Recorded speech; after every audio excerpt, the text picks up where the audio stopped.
My name is James Doble. I'm the Acting Deputy Returning Officer for Cherwell District Council and Southamptonshire Councils.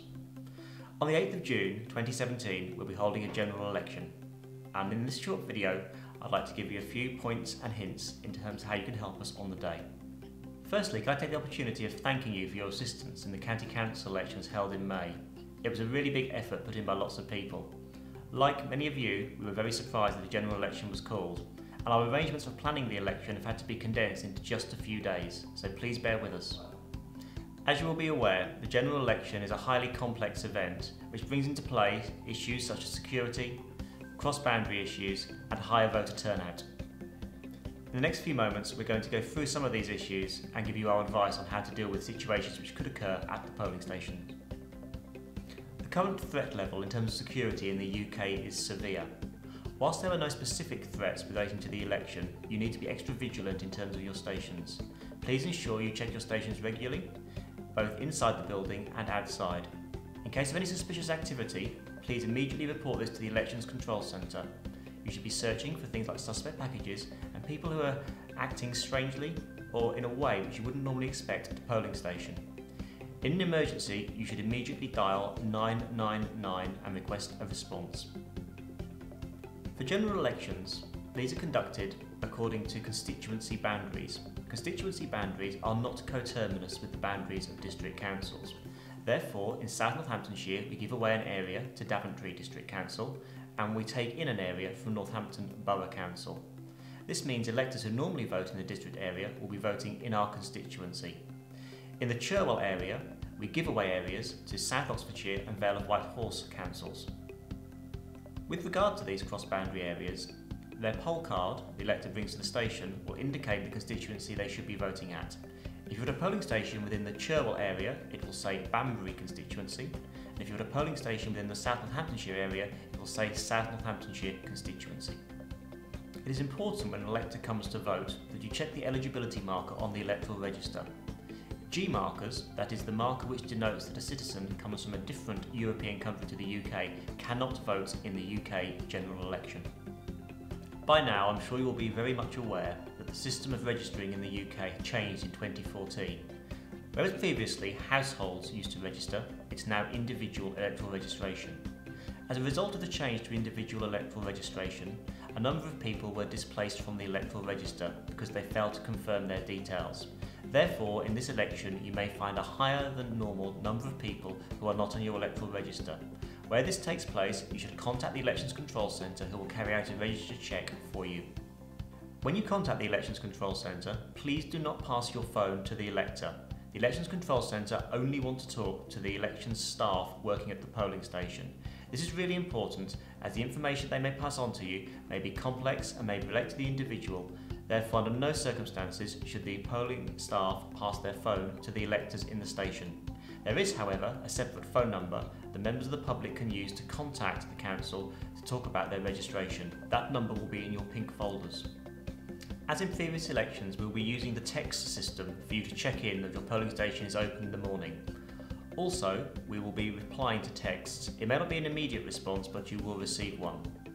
The text system is also available for queries throughout the day. However, if it's an urgent issue, you should immediately telephone the Elections Control Centre. For a general election, we always expect a higher turnout than other elections. Therefore, you should take positive and proactive steps in order to manage this higher turnout. This could include using a triage system to point people in the right direction, using extra signs, or requesting assistance.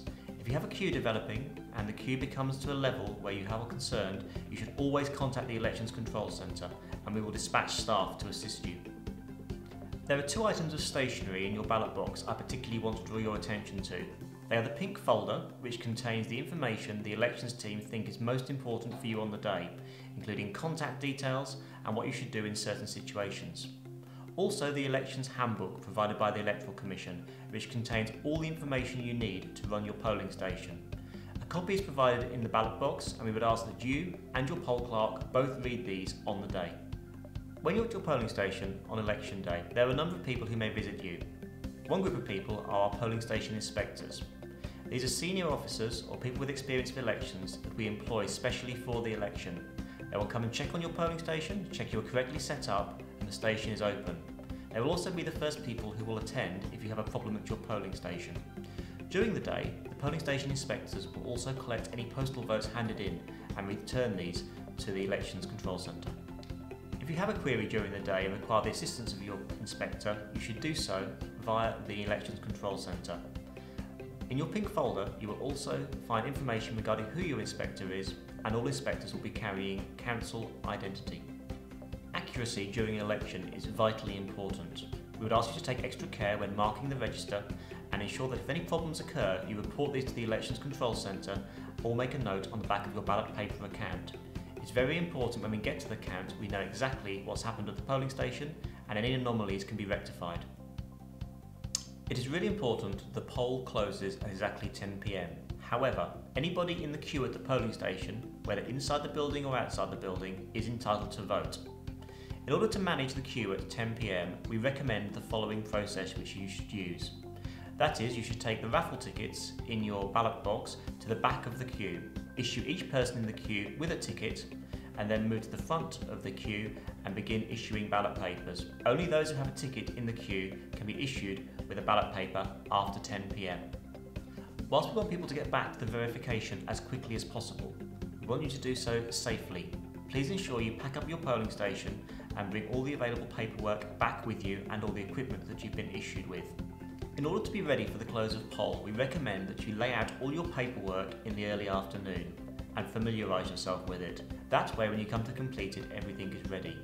It's vitally important that when you come to the verification drop-off zone, your ballot paper account is in the plastic envelope on top of the ballot box. That way, when we check you in, the most important information is immediately accessible to us. It's really important that we know where ballot boxes are at all times. Your pink folder will give you your designated drop-off area for your ballot box.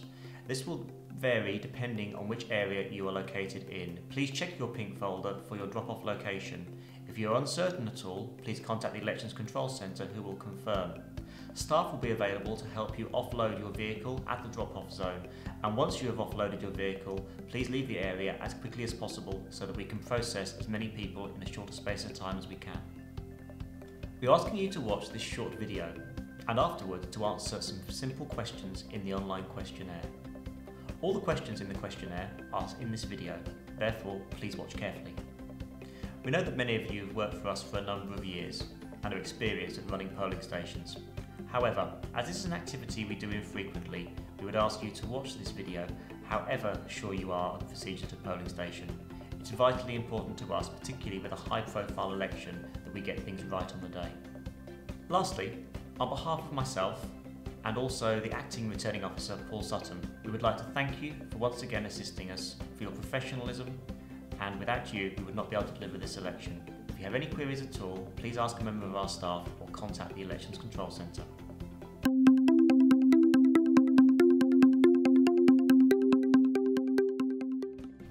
Hello and welcome to the elections training video. Today we're going to be covering 6 subjects. Please pay close attention to this video as at the end we'll be asking you to complete a short questionnaire. But don't panic, you'll find all the answers to the questionnaire in this video. So what will we be covering? In part 1 we shall briefly talk about all the things leading up to polling day and what you can do to prepare yourself. In part 2 we shall go inside a polling station, look at how it's set up and where to place those important notices. In part 3 will be a practical session. We will look at setting up a polling screen, sealing your ballot box, ballot papers, corresponding number lists, polling station register and absent voter lists. In part 4 we will see basic interaction between a voter and you, the polling station staff, and also how to deal with a tricky customer. In part 5 we shall look at some of the things going on around the polling station and how to manage them, such as tellers, visits from inspectors and the returning officer. And finally, in part 6 we shall go through the procedure of closing down your polling station and filling in the paperwork that needs to be completed before you can set off to hand in your ballot box.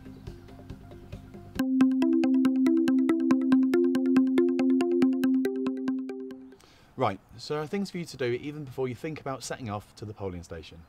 Firstly, make contact with the people you are working with on the day. You should have received a letter from the elections team. In the letter it will give you the name and contact details of who you'll be working with. If these change, we'll write to you again with new details. Make contact with your colleagues as soon as possible to arrange how you'll be getting to the polling station on the day. We encourage staff, where possible, to car share, and the presiding officer is paid a fee to take themselves and the poll clerks to the station. We won't normally pay the poll clerk for their travel unless we've agreed this in advance. Presiding officers, it's your responsibility to establish contact with the key holder of the station you'll be based in. On your appointment letter, you will be given the name and contact details of this person. We advise that you make contact as soon as possible to discuss arrangements, for example, unlocking the building or picking up the key to open the station you are in, how the heating works and what to do in an emergency. If you cannot get hold of your key holder for whatever reason, please contact the elections team for assistance. Confirm what facilities your polling station has. It may be that they have a microwave so you can heat up some food, or you may need to be supplied with pound coins for the heating. It is always good practice to make your poll clerk aware so they can prepare themselves as well, or so you can decide who's going to bring the coffee, milk or wine gums. Presiding officers will need to ensure they have booked to attend a ballot box collection session. If you haven't already done so, call the number on your screen now to book a slot with our elections team. Well, once you've completed this video and survey, of course. The session will include a briefing and you will be required to check the contents of your ballot box. Remember, you will also need to pick up your polling screen and polling station sign, so make room in your car. So let's assume you have collected your ballot box and you have everything you need to run the election. But what exactly should you bring to make the day more comfortable for you? Well, warm clothes, try to wear non-political colours. Black, white or grey are fine. Food and drink, but please no alcohol. Please remember mobile phones and charger for contacting the elections team on the day. Something to do in the quieter periods maybe, like a book, tablet or newspaper. However, if you are bringing a newspaper, please ensure any political articles are kept out of sight when a voter comes into the station to vote. Please remember, if you do have any queries or concerns regarding the issues covered in Part 1, please contact the elections team who will be happy to assist you further.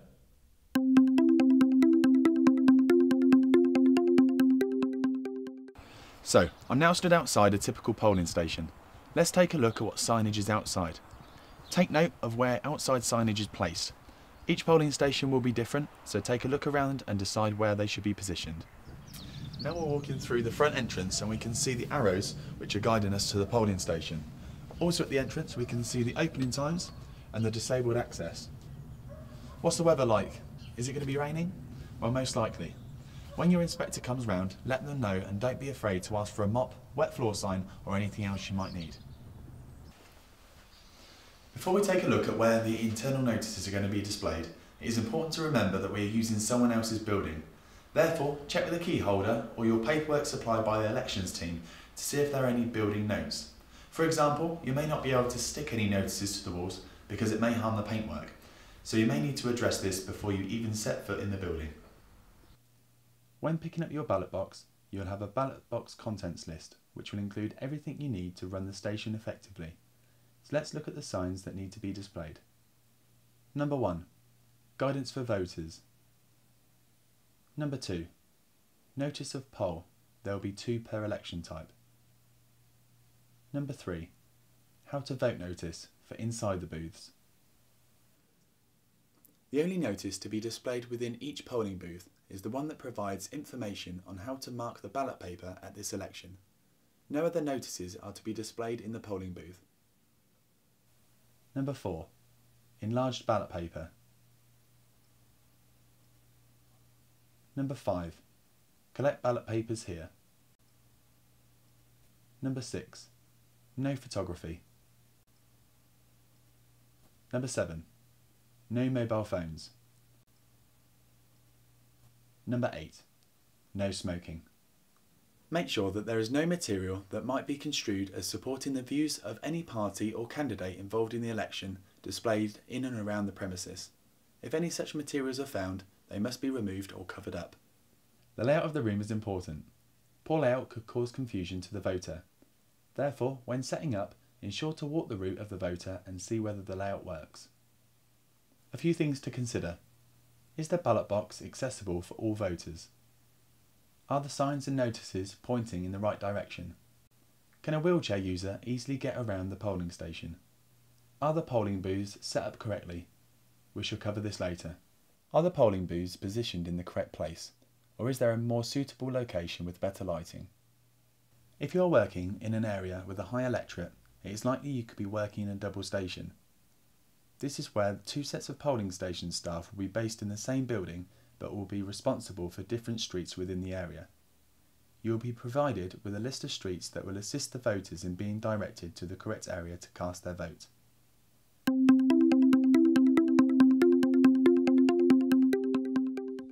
Step 1.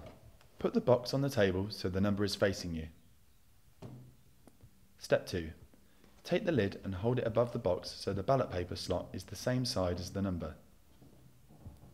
Step 3. Fold the lid in half and click the fold of the lid into the grooves in the centre of the box. Now slide the lid forward until it clicks. Step 4. Take 3 of the rivets and push them into the holes at the front of the box so it is now closed. The box is now ready for use. Step 5. At the close of your poll, you are now ready to seal your ballot box. Slide the ballot paper slot closed and place the 4th and final rivet into the hole to seal the box.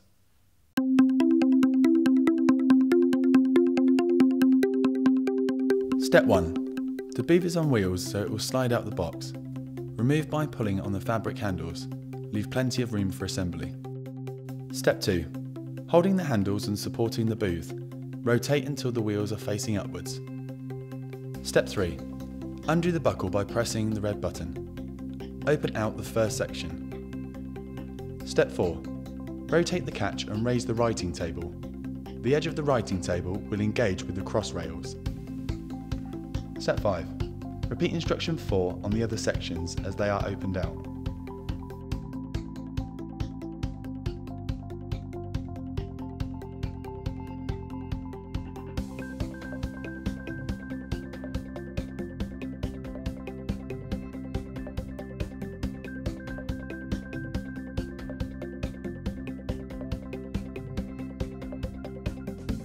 Step 6. Extend each telescopic leg until the button clicks. Push the leg back in position so that it cannot be pushed in again accidentally. Step 7. Leaving plenty of room, lower the booth until it is lying on its side. Raise the booth to its working position. This is where you may require assistance from your poll clerk. Step 8. Rotate visors to their vertical position. Step 9. If necessary, use the adjusters at the bottom of each leg to level the booth. Step 10. Give the booth one final check to make sure that all the shelves and leg buttons are properly locked.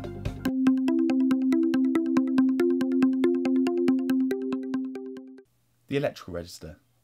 What is it? What do the letters and numbers against people mean, and how to mark it when someone has voted? The electoral register is a document that contains all the streets, names and elector numbers of those who are entitled to vote in the election. When someone comes in to vote, you'll need to place a straight line next to the elector number against the voter's entry on the register. Firstly, when you sit down at your table, put your ballot books in number order, starting with the lowest number on the top. Your starting number will be found on both the corresponding number list and the ballot paper account. Putting them in this order will make it a lot easier when it comes to completing your paperwork at the end of the day. Corresponding number lists. What are they and how to complete them? The corresponding number lists are for writing the elector number on, next to the number of the ballot paper to be issued. This will include the polling district reference number. Absent voter lists. What are they and what to do with them? Some electors have chosen to vote by post or have appointed a proxy. As you are there working on election day, it is likely that you have chosen one of these methods. These people will have an A next to their name on the electoral register. These electors are not allowed to vote in the polling station, even if they have stated they have not received their ballot paper. Postal vote blue wallets. What do you do with them?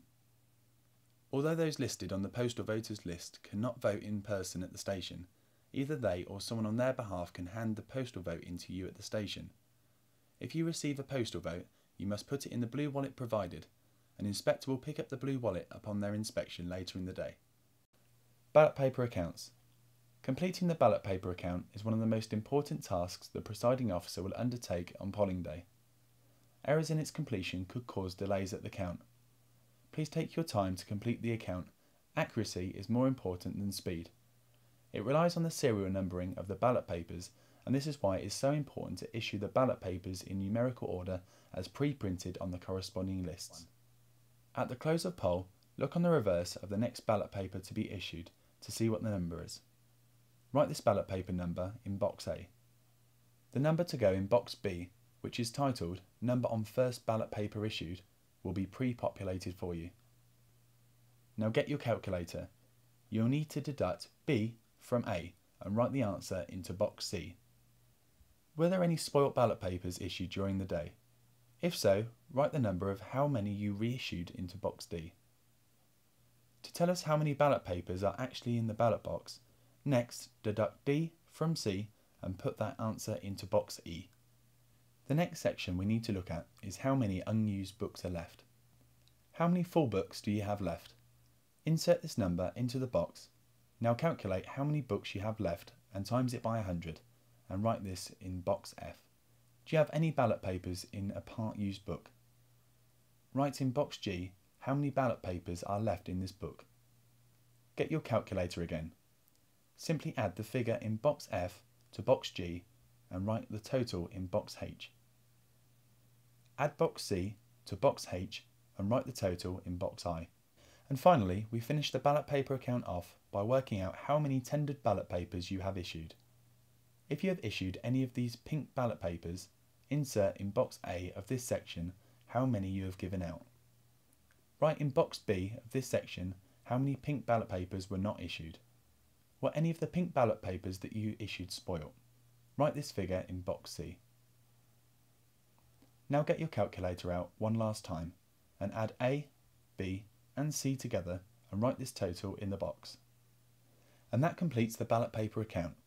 Before polling day itself, why don't you have a test run of completing a ballot paper account to get yourself familiar with the calculations that you'll need to make on the day. More importantly, do not rush this or do not guess the answers. This is the single most important document that is needed to be taken to the count venue where all the votes get counted.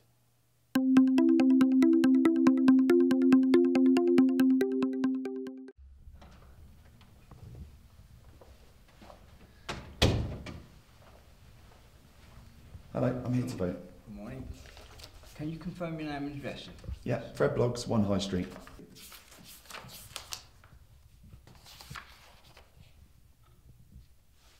$399.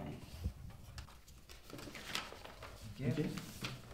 There you go. If you'd like to go, take it to the booth and then bring it back and put it in this box. Good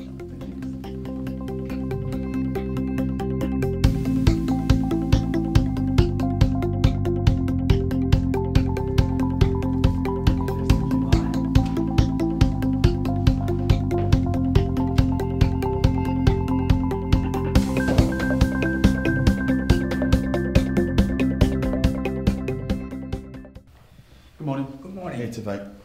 Can you confirm your name and address, please? Yeah, Fred Bloggs, 1 High Street.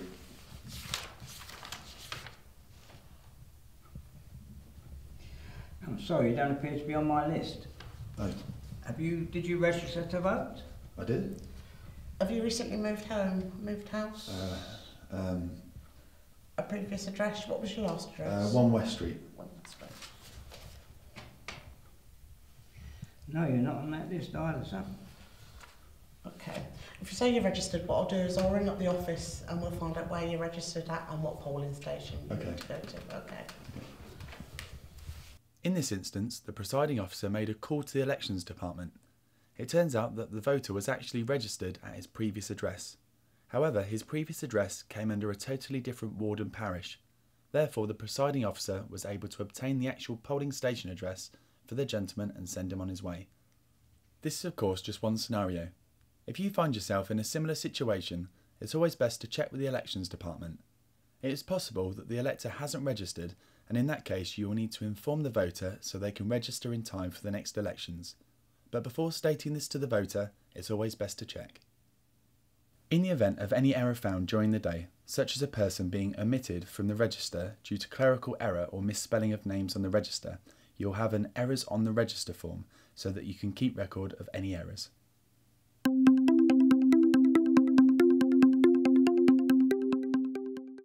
Tellers are usually volunteers for campaigners, election agents or candidates.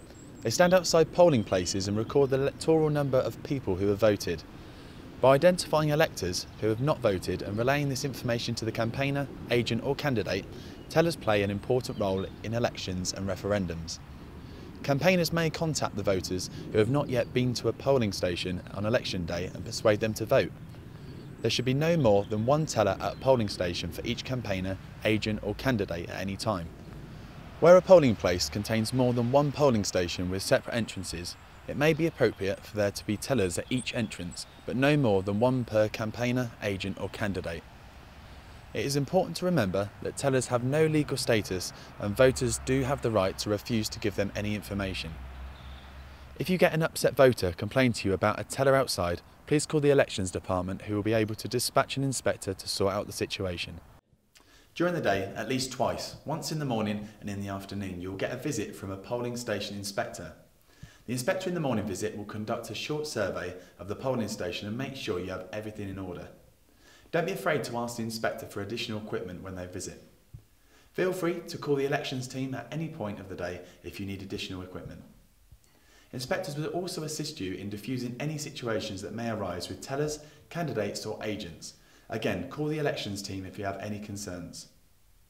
The returning officer or deputy returning officer will also make a visit to some stations to see how everything is going, so be sure to be ready. Other visits. Representatives from the Electoral Commission, who shall be wearing a pink badge, and any other individuals accredited through the Commission's official observer scheme are entitled to attend all polling station proceedings. They do not need to give advance notification of where they intend to observe, but they must always carry a photo ID badge.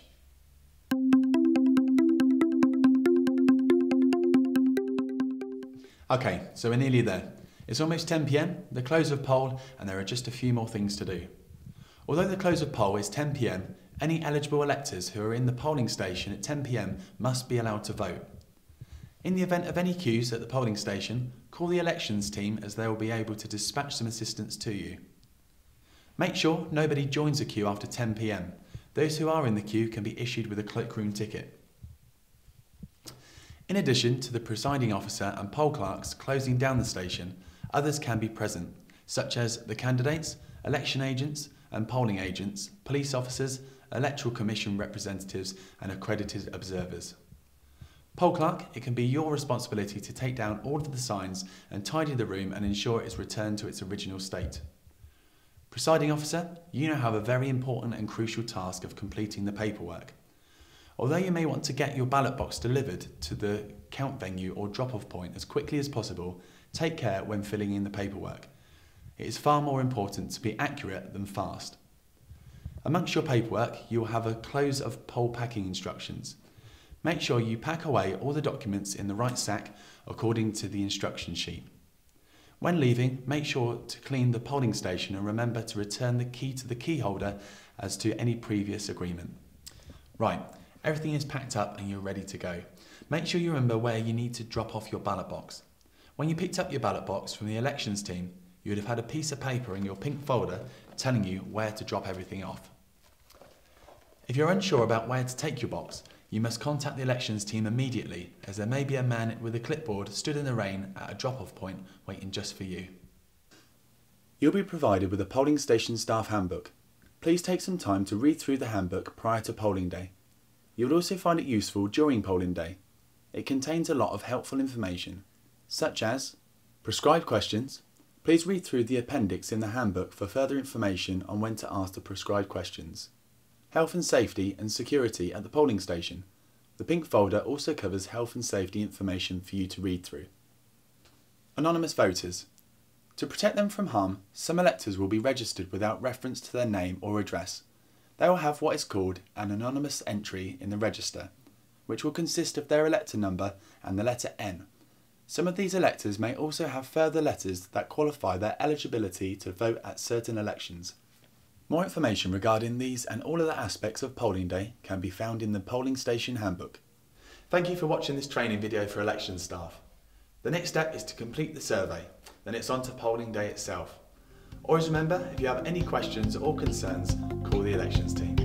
Thanks for watching.